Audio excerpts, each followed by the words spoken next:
Yes, quite a different intro than what you guys are used to, because you know what? For a special race like this, it needed some special music. Hey everybody, it's Dr. Detroit here. The doctor is in, and it's time. It's time to end the regular season. That's a phrase I never thought I would have uttered on this series, because what started back in December of 2021 and took so many mental breaks and had so many issues, we're now at the end of the regular season. Which means that after we're done at Talladega, we go into the playoffs, and it's going to be huge. But today, we have Talladega looming. It's the Sugarland's Shine 250, and this is going to be a really, really good race. Now, let's recap a little bit. As you guys know, the last race, we ended up finishing third in a thrilling and amazing finish because Jesse Little put himself at the top of the heat. Why aren't the numbers popping up? That's weird. Let's see if they pop up here. Huh, that's a weird glitch. Alright, anyway, so Jesse Little got a huge win there. Like, after he spun out, he took tires and just rocketed towards the front. So he's going to be stationed second in the playoffs, unless somebody else wins. But as you can see, we are solidly in with 8 victories, and currently the drivers that are officially in are myself, Jesse Little, Stuart Friesen, Johnny Sauter, Ross Chastain, Matt Crafton, and Austin Hill. These guys down here, despite having some good finishes out at Vegas, they're going to need they're actually solidly in as well, because if you look at the needs points category, everybody that is from Brett Moffitt down just has to do one thing, and that is to win. Because this has been the most competitive last few races, and so you win and you're in. So if you were somebody like Todd Gilliland right now, you'd be kind of worried. So we're going to see a lot of different trucks do some different strategies, I think. And I think it's going to be a very crazy race at Talladega. Also in the regular season standings, despite the fact that the game didn't give it to us, we have pretty much locked up the regular season title because we have 70 points on Stuart Friesen. Excuse me, 71 points, I think I should say. So what does this mean now? Does this mean that we can ride around the back and hope the big one happens and everything? No. We're going to try and get another victory, because the more playoff points we get, the better it'll help us. Because, I mean, yeah, you could argue that, you know, we have enough of them, but, you know, it's never enough. You still want to go out there and race as hard as you can. So that's what we're going to do. And so qualifying doesn't really matter here at Talladega, but I'm still going to go out there and qualify. So let me go get the truck qualified, and I'll see you guys in the garage area, and we will get you all set for 47 laps to decide who gets into the playoffs and who is sent packing.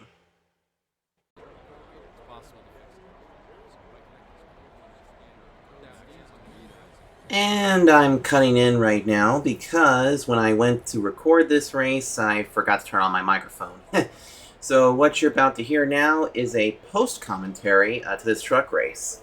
So I think I was explaining here that we were going to be starting in the 28th position, and that as long as we had a good finish here, we could leave with the regular season title. I mean, pretty much we already had this, sewn up and everything. But at least the good news was that we could at least lock it up, but also be set up and ready for the playoffs. I mean, we did see Jesse Little do really good in the last race. So let's go ahead and get this race underway. So obviously you can see here Jordan Anderson was the pole winner, and Herbst and Boyd had to drop to the back. However, Spencer Boyd plays an interesting role later on in this race. So here we are, starting back here in 28th. That paint scheme, I had no time to change the colors on, so that's why it's got a really weird type of paint scheme on it. But here we go, green flag is out for the Sugarland Shine 250. Now at the beginning of this race, you can see that I decided not to go with Tanner Gray up there. I decided to stick here with Ty Majeski. One thing to note when we go to the plate tracks is that you don't necessarily want to start making moves right off the bat. You want to let the race play out. And as you can see, we did lose about 2 positions there to Mike Harmon, and I believe that was Jason White. I don't know. I wasn't looking at him. But right now at this point, we're just trying to stay right there with the lead draft. This is a 9-lap stage, by the way. And you can see that we have a little drafting help from Jennifer Jo Cobb. Now, look up ahead of everybody there. I don't know if you guys can tell or not, but right now it's 2 wide, 3 wide. It's a mess. Nobody is really willing to move, but you can see right here that I decided to go with Ty Majeski for a second, but then everybody kind of got a little bit bottled up. Because I think what happened was that other trucks were trying to find lines or something like that.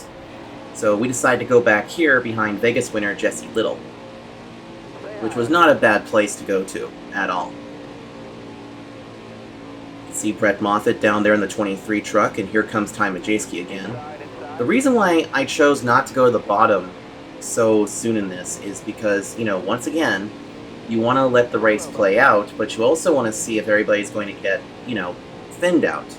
Because if you try to make moves while everybody's 3 wide or even double file, that could be a problem. You could even see up there that white truck right there. Do you see him in the middle of the screen? That's John Hunter Nemechek that was trying to make a middle line happen, but he got put down what's called the sucker hole. So I decided to stay here behind Jesse Little, but Jesse's not moving, so I figured I'd get up behind Ty Majeski, because in these other races that we've done, Ty Majeski, excuse me, ends up going towards the front. As you can see, John Hunter Nemechek continues to drop like a dead duck, so I go down to the bottom to not give him the space because he was dropping really fast. We can also see Ben Rhodes up there in the 99, and there's Natalie Decker in the 44.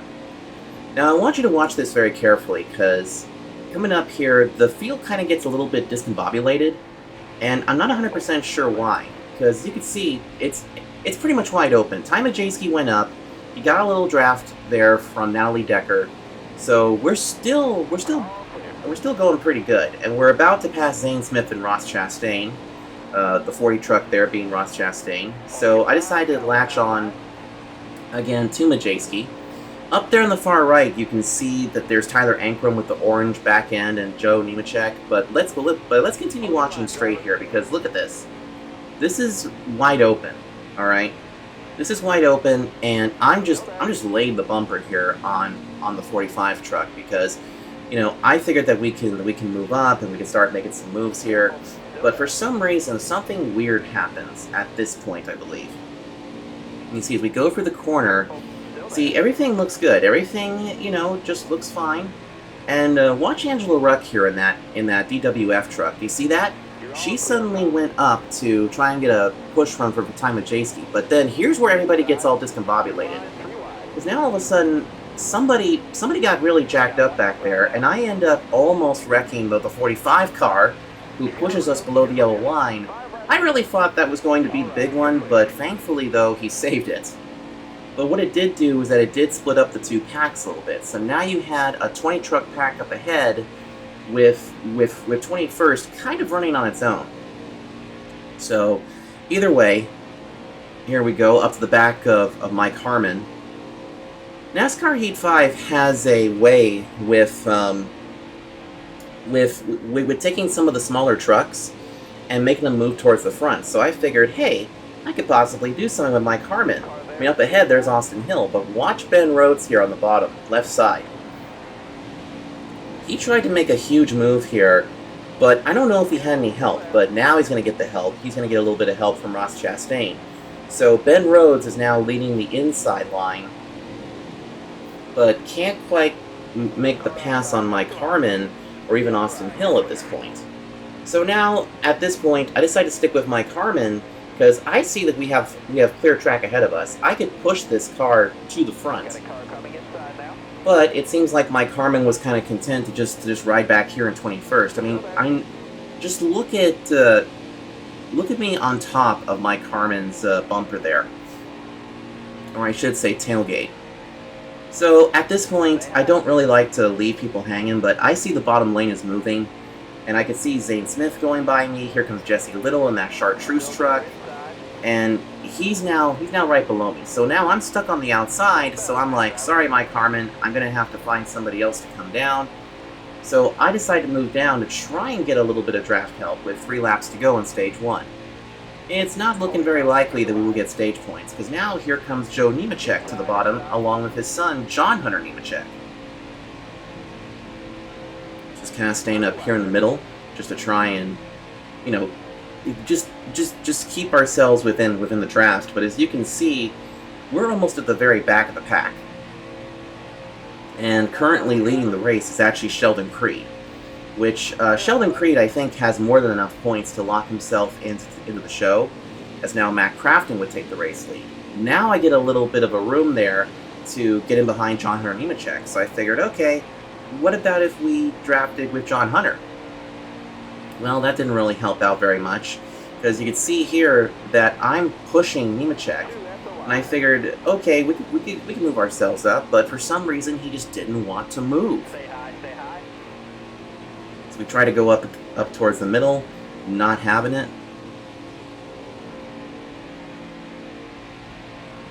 And then we try to make sure we keep ourselves off of there. Now, again, in the older games, you would actually be able to push these trucks a little bit further, but for some reason the game just doesn't, it just refuses to allow you to do a 2-truck tango, which is kind of weird.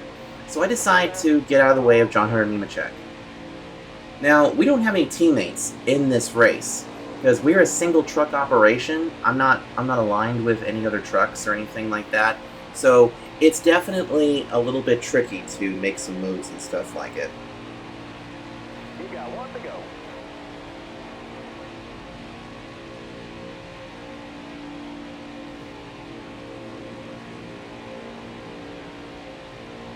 So here we go. Now we get a little bit of a run as we as we now are on the white flag lap.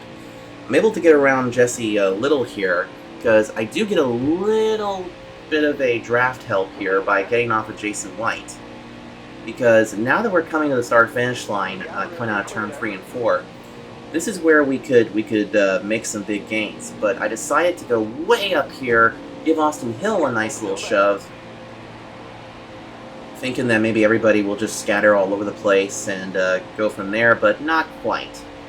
Now, it's hard to tell who won that, but it was actually Austin Wayne Self who had to win this race in order to get in. We finished 22nd in Stage 1, but winning a stage and getting into the playoffs is a totally different story. So as you can see, we have about 38 laps remaining in the race. You can see Stuart Friesen's all the way back here. So I decided, obviously, not to pit at this case. But at some point during this race, I actually do come back to pit road to get some fuel, but we'll talk more about that in a little bit. Anyway, stage number 2 is underway, and here we go. The green flag is out, and again, that top lane does not like to move. It just doesn't want to get going. But not only that, my truck was also very bad getting going, because on the initial starts, I kind of missed my shifts. So here we go, dropping like a dead duck. Back to about, I'd say we backed down here to about 30th, which is really bad.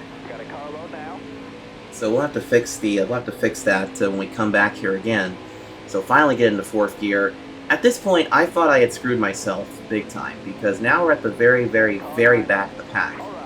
But keep in mind, we're already locked into the playoffs, so wherever we finish here doesn't really matter. But you still want to get that extra win and still get those extra stage points. As we see Joe Nemechek falling way to the back there. So now we start to catch this line again, and this time I decided rather than just stick with another truck, I'm going to use an Earnhardt approach and just try to catch the draft of some of these other trucks that are up here. This stage is also a slight bit shorter. I think it's actually the same length, quite frankly. But now we're running free wide with Natalie Decker and Christian Eckes. Eckes right there in that 18 car, or 18 truck. We get up behind Jason White. I give him a nice little bump, and figured I'd just stay right here with him. Going down the back chute here, and then we head into turn 3 and 4. Look at the way that the flags are. Those are such beautiful things to see, especially when you're going into turn 3 and 4. And that is also very common to Talladega. Now, right there, Jason White did get a little bit cockeyed there, because I did give him a little too much of a bump. And you never want to bump somebody that hard in the turns, otherwise it could really screw you up. Now, Natalie Decker trying to come up here towards the top side to block me. She doesn't get it. John Hunter Nemechek stays on the bottom. There's Ty Majeski right there. Clay Greenfield is up ahead of him in that blue truck there, the Rackley truck, I think it is. Or Brackley? I don't even know. It's hard to tell from back here. Rackley, that's it. So anyway, we're back here in 25th, trying to get around Natalie Decker and trying to make some moves up here. Now, again, you know, plate racing is all about patience. It's all about patience and time. And the main thing to remember is that if you have a good truck and you know it, you don't want to show it right away. So there's two ways how you can run this race. You can either start at the front and go to the back and let the big one happen, but you also risk becoming a part of it or also missing the lead draft. Or if you're starting near the back, you can work your way to the front very, very slowly. And as you can see, here's Sheldon Creed, who was actually leading at one point, but he's now all the way back here in 20th. Now, I decided to stay here, and I figured I can get around Natalie Decker, but that wasn't going to work because I wasn't going to have enough momentum. Look at this. They're going free wide here. That's Jordan Anderson on the outside, Creed middle, and Natalie Decker in the middle. And as you can see, the middle ground is not working. Because now, here, me, Decker, and Majeski are getting some work done there. Now, that double yellow line, I mentioned it in the race, that if you go below it and advance your position, that's a huge penalty. But if you go below it and you don't advance your position, or if you go below it and you stay in your spot, no harm, no foul. So here we go. I now move up into the 15th position, and I decide to go with Brett Moffitt, which is, you know, a good idea in some places. But then right here, I tried to go down, but Clay Greenfield is right underneath me, and he's got some drafting help. But then we have Austin Hill that's right behind him. Getting up behind Natalie Decker again to try and do something with her. Then Mike Harmon is going to start to fall back. Now, up at the front, I don't know who's leading. I think it was Johnny Sauter at this point. But you can see up there Todd Gilliland and Austin Wayne Self, that 38 and 22 truck. 22 being Self and the 38 being Todd Gilliland. They're trying to do a two-truck tango. It's not really working out. Because we got 4 to go in stage number 2. And so far, so good, because now Ty Majeski has gone to the high side, and somehow we're actually pushing ourselves up into the top 10. Because now we got Natalie Decker up there, and now we are about to crack it. Here's Jesse Little, who's now down the sucker hole. He technically doesn't have any help, but he does have a little bit of a side draft and a little help up there from, I can't tell who that other truck is. It may have been Riley Herbst. We'll find out here as we start to move forward. But now I go 3 wide to stay in the middle here. There's Gus Steen on the high side in that 32 truck. I had to be really careful with him, just so that I didn't hit him. But now we're in the playoff point scoring position. And yes, that's Riley Herbst in the 51 truck. Now we got 3 laps to go.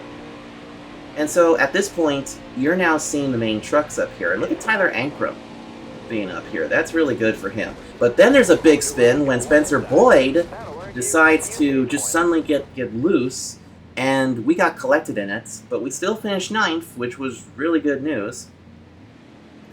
But we had to pit and fix the repairs.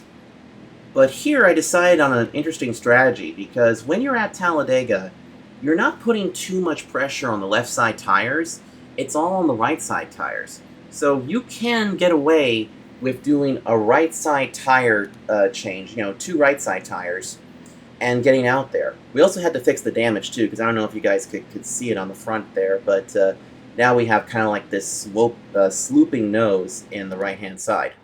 So yeah, these repairs helped us because we actually gained about 4 positions, because I think some other trucks needed some repairs as well. So now, here we go. This is the final stage, by the way. This is stage number 3. You can see Johnny Sauter leading, Tyler Ankrum second, there's Riley Herbst, Stuart Friesen on the outside, and this is the biggest stage here, 28 laps. Now, here's something that I want to show you guys. This is where the AI finally start to make some moves, because look at that. We gave a huge push to Riley Herbst, and now he's going into the race lead. And not only that, but we're actually doing really good here. There's Stuart Friesen in the middle, and we're just keeping ourselves right here.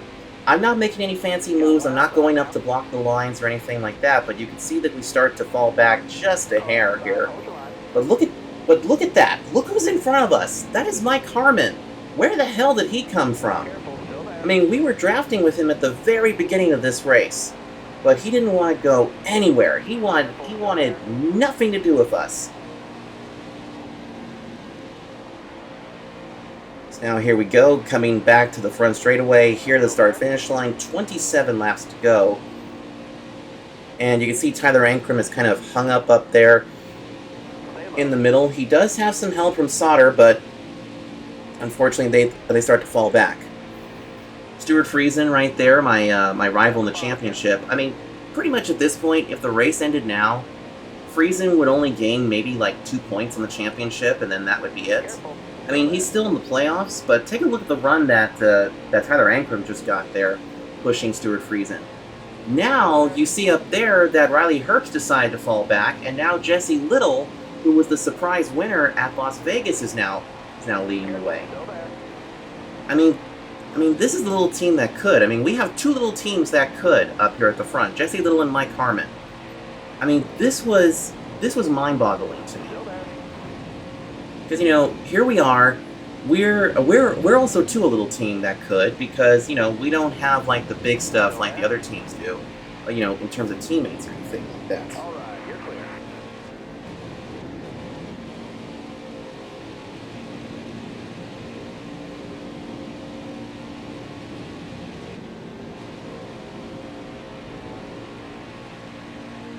Still there inside. You're all clear on the bottom there.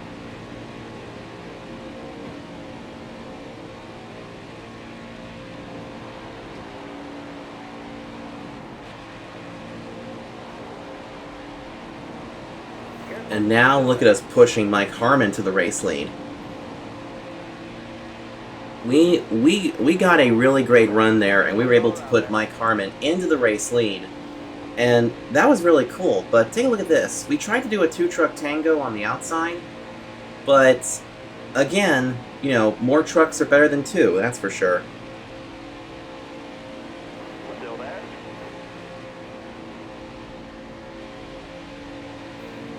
But there we go. Mike Harmon got the front there. Stay high up here. Inside.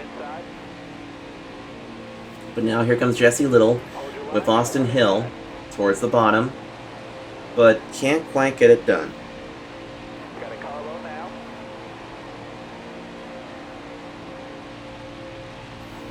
Now you see right here, there's Jesse Little getting another bump. Now, the funny thing is that back in the day, a 2-truck train could actually work pretty well, but as you can see, we start to fall back a little bit. Still there.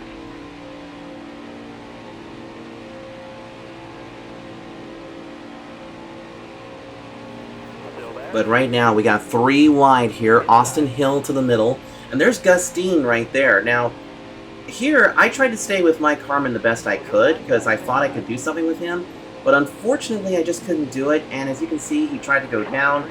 I felt a little bad for this, but at the same time, you know, if you're not going to go with me, then I got bigger fish to fry. Still there. So I felt a little bit bad, but, you know, we come back to Talladega in like a couple of races, so it's alright. Maybe we can make it up to him. Hold your line. Stay high. So now we're just here in the top 10, and we now take the middle. Now, this is also a very risky move, because if you see a truck that is out of the draft and going down what's called the sucker hole, you don't necessarily want to go down there and help them, because they're going to be running a lot slower, because all they're waiting for is just their spotter to say clear low, clear high, or how about 4 wide right here. It didn't show up in the camera, but we definitely did go 4 wide there. Ooh, got Sheldon Creed all bent out of shape, but luckily he saved it, so thank God for him. Thank God for that. But then we did get a caution here. I still don't know what happened with this caution. I want to say somebody spun out, but take a look at the laps remaining. 22 laps to go with estimated fuel being 25 laps. I decided here, even though I was running 4th at the time, I decided to come to pit road and refuel. Now you're probably thinking to yourself, Detroit, what the hell are you thinking? Why are you giving up such precious track position? You know, just to take on fuel. You're going to be the only one that comes to pit road. Are you out of your ever-loving mind? Hang on a second. The story gets better, because there's a method to my madness. If you come in and get fuel, sure, you're going to end up in the back as we go back green, but watch this masterclass here. Well, actually, I shouldn't call it masterclass, because you know what? I'm not the best driver out there. I'm not any of the top dogs or anything like that, but just sit back and enjoy this. Because now we're all the way back here, and the reasoning why I came to pit road for fuel only was because I had in the back of my head this idea where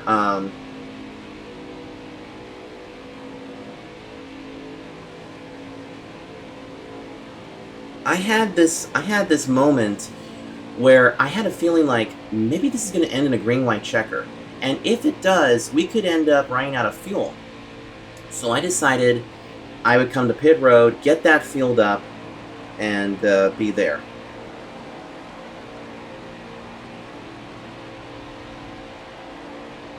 Careful, still there. So anyway, we tried to do something here with Grant Enfinger, but unfortunately his truck was just not working very good. So now we have 18 laps to go. Careful, still there. Now, I want to put this in perspective, everybody, as if you take a look at the map there, Jordan Anderson is leading, and he's in the number 3 truck. Back in the year 2000, during the fall race, Dale Earnhardt came from the back of the field to come up and win at Talladega. But he did it so quick that 1 minute he was back here, the next minute he was in 15th, the next minute he was in 11th place, and then the next lap suddenly he was out in front. There's Natalie Decker and Brett Moffitt. They tried to do a 2-truck tango, that doesn't work. But now look at the run that we get here. At this point, this is where I know that this truck is going to come into it. Now right there, I did go below the yellow line, but I did not advance my position until I came above it. Ooh, Jennifer Jo Cobb getting all loosey-goosey there. There's Stuart Friesen, which Friesen has not had very good races so far, and this might help us in the playoffs, quite frankly. So now I'm stuck here behind Jennifer Jo Cobb and everything like that.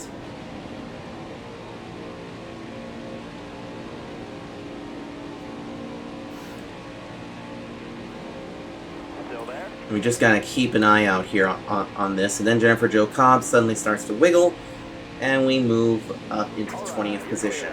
You got room. You're clear. Ooh, that's gonna be close right there. Car there on the inside.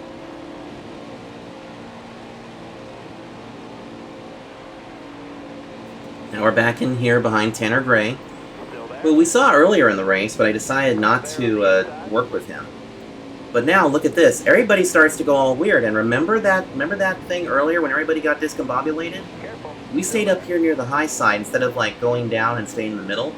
But now I get in behind Zane Smith,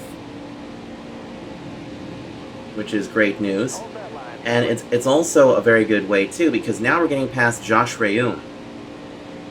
But now we're starting to make some moves, because a couple laps ago we were back in 25th, now we're up in the 16th position. Here comes Josh Reum again. He's going to get the bottom here. But look at us, we're drafting with Johnny Sauter. And and Sauter was actually one of the leaders up there. Now, I know you guys can't see it, but if you go back and take a look at the map again on the bottom left of the screen, for a second there you saw a blue square with a white number.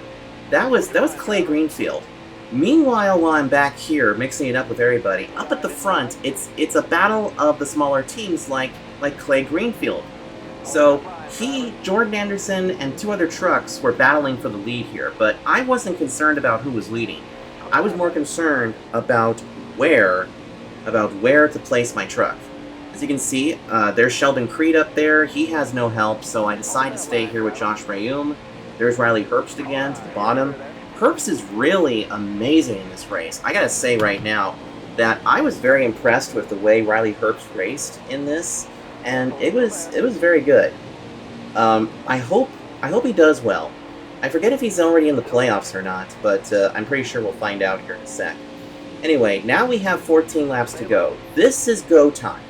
This is about the time where you should start making some moves, especially like if you're right here in this top 15 area.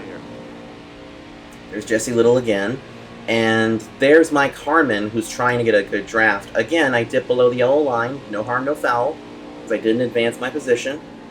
But now Riley Herbst falls back a little bit. At this point, my truck was getting a little bit loose. That was because the left side tires were starting to wear a little bit. Plus, at this point in the race, my truck was starting to equal out. So a little bit loose is okay, but still you want to be really careful and not lose it. Like Jordan Anderson did here. Jordan Anderson just fell way to the back here. But now look who comes underneath me. There's Stuart Friesen. Keep an eye on him as we go into the next corners, because he's got some major pushing here from Tyler Ankrum. In fact, I was very surprised at how well Ankrum and Friesen were actually working. So here we go into turn 3 and 4. Nice and easy through here. And so far, everything is going really well, and I'm very impressed with how everything works. And there goes Angelo Ruck, and now the bottom lane is just wanting to go. So I decided to come here, but now we're going to get a little bit mixed up here. Going to go 3 wide with Jennifer Jo Cobb and Jordan Anderson with 12 laps to go. Now, remember what I said about Stuart Friesen? Watch carefully coming. I don't think it's in this corner. I think it's in the next one, because you can see Stuart Friesen way down there behind the 26 car, or excuse me, in front of the 26 car. I get tangled here with Zane Smith, because I figured I can push this guy. I can push him up. And as I look back to see if I had any help, I decide to go down low here, but that's not really going to help. So then it's like, okay, I can take this line, and it worked out pretty well.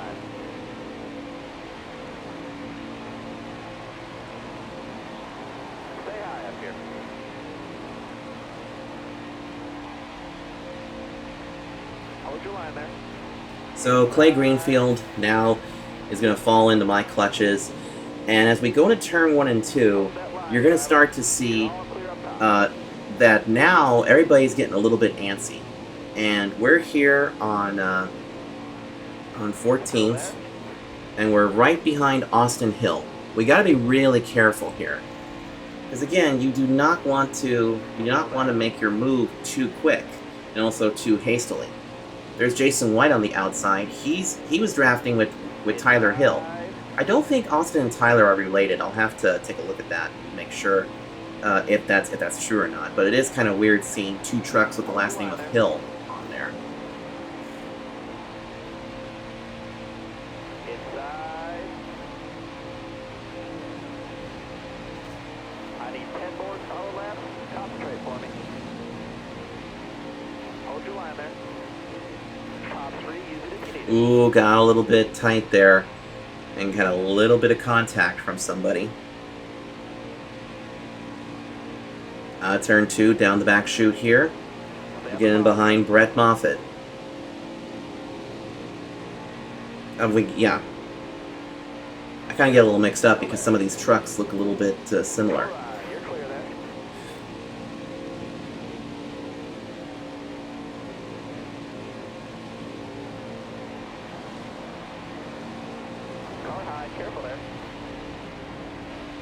So now we decide to go underneath Brett Moffitt here, trying to make some positions up.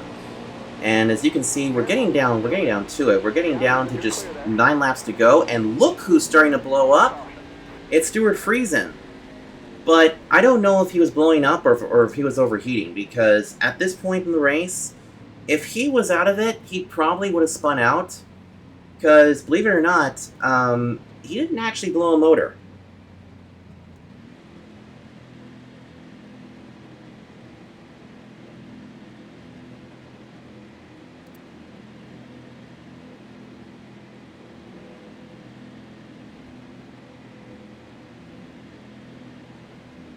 So now, at this point, it now sets up for a little dash. So we're going to start 10th, which is going to be awesome. And now, let's see what we can do. Here's the green flag. I decided to go right underneath. Well, try to go underneath, but I decided to stick back here with Austin Wayne Self. So now we only have just 6 laps to go. 6 laps to go in this race. Once again, falling back a little bit, but I decide to kind of make some room and stuff.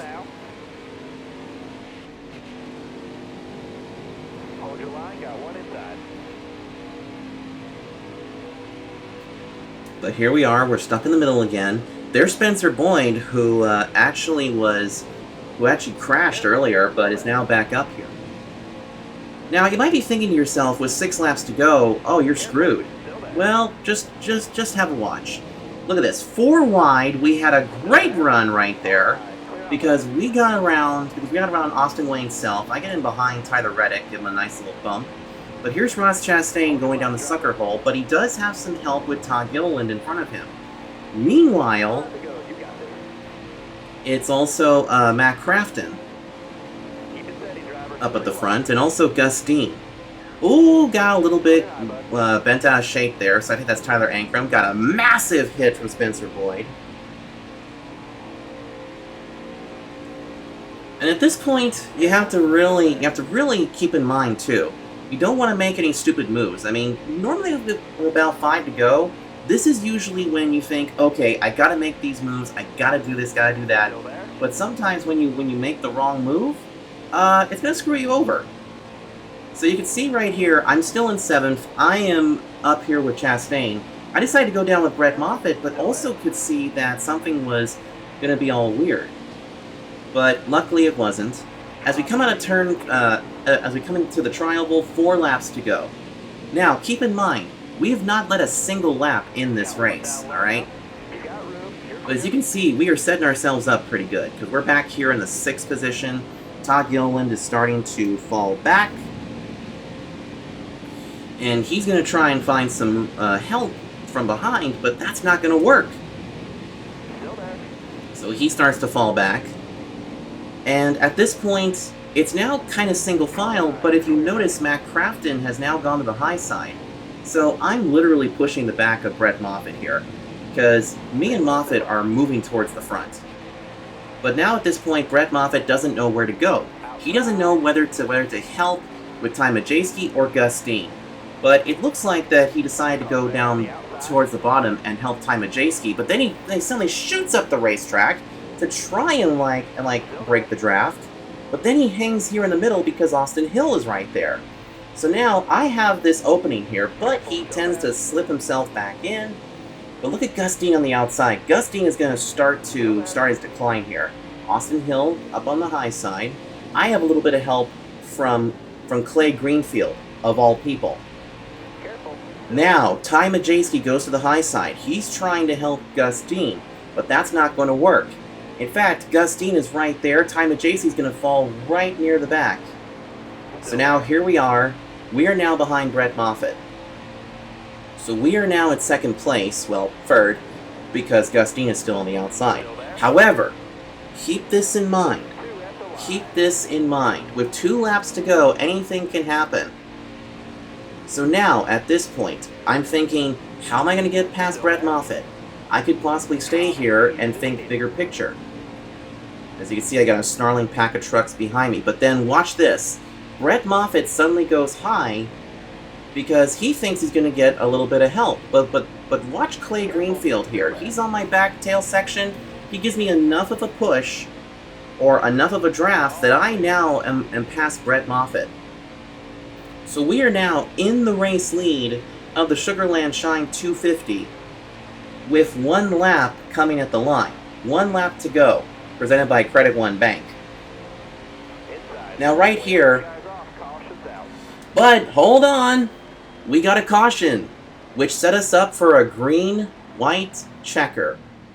Remember earlier in the race when I said I had to come in for fuel? Well, this was exactly the reason why I did that. Because had we not come in, we would be gasping for fuel and it may have been a problem. And look at that, everybody didn't have to come to pit road. But we now have the extra fuel just in case it goes to another green-white checker. But here we go, green flag. Green-white checkers are simple. When we come back around to the start-finish line, not on this lap, but on the next one, the next flag ends the race, whether it be a caution or whether it be the checkered flag. But as you can see here, I got off to a much better start because look at that top 5. Clay Greenfield and Jennifer Jo Cobb both did not get a good start. So at this point, excuse me, at this point, yeah, it's all dry over here. At this point, they actually helped me. Now watch what I do here. I decide to go up the racetrack and block Clay Greenfield. I'm pulling an old move that Michael Waltrip used to, where he would actually go high and then he would go low, you know, just to do anything to break the draft. Now, it can be seen as blocking, but that's a totally different story.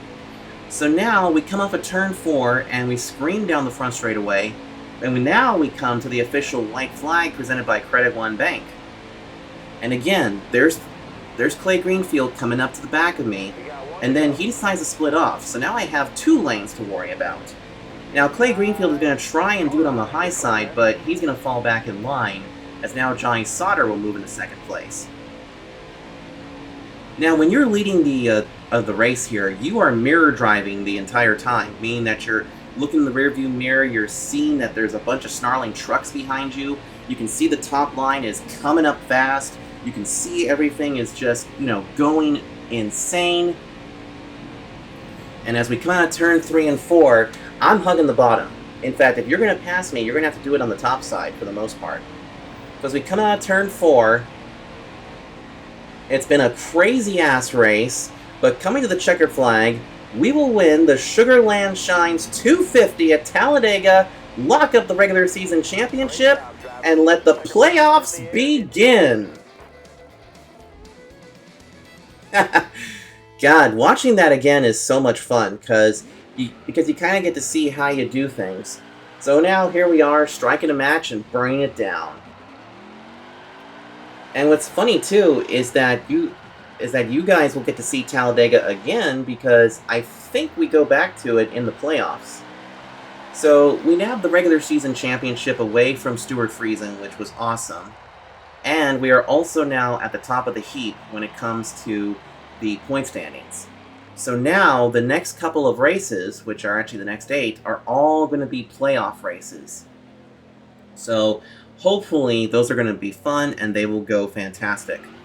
But anyway, everyone, as we go into the grass and tear it up a little bit, I want to thank you guys all for tuning in for this. I hope you all enjoyed it. And hope you all enjoy the next video when we go out to Gateway again to start the championship. But I gotta say, this was one of my most favorite races to run, because it was competitive from start to finish, and we got ourselves win number 9 of this whole championship. So how many more wins do we get? We'll have to find out. So until next time, everybody, I'll see you guys in the next video, and until then, take care.